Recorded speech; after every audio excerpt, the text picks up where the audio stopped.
Restons à Verdun, mais passons d'une guerre à l'autre, à celle de 39-45, avec ce témoignage exceptionnel. Marthe Kohn, 93 ans, était résistante, une jeune femme juive qui espionnait en Allemagne pour l'armée française de libération.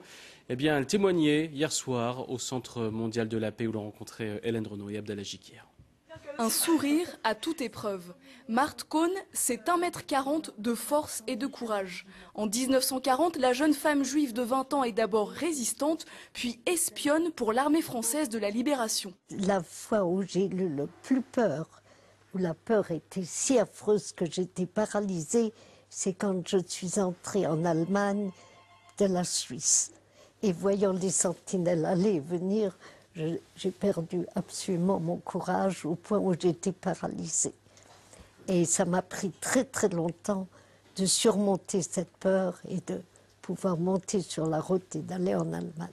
Une bravoure pour défier ceux qui ne prennent pas au sérieux ce petit bout de femme, mais elle puise aussi cette force dans sa famille où tous sont résistants. Ça, c'est ma sœur Stéphanie qui a été déportée. Nous étions en train de dîner et les SS sont venus l'arrêter à la maison.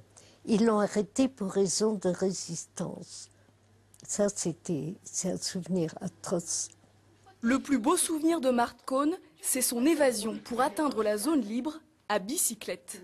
Ma mère tenait ma grand-mère autour de la taille pour qu'elle ne tombe pas de la bicyclette. Elle n'avait jamais fait de bicyclette de sa vie. Et moi, je poussais la bicyclette.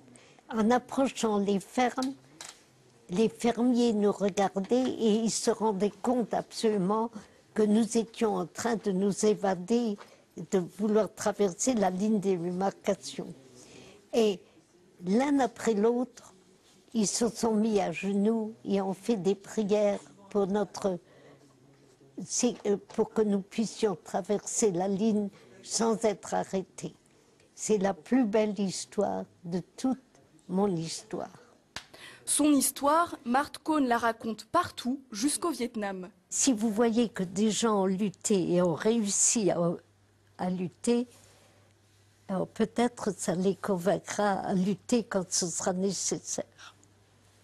Parce qu'il ne faut surtout pas accepter dans la vie l'oppression.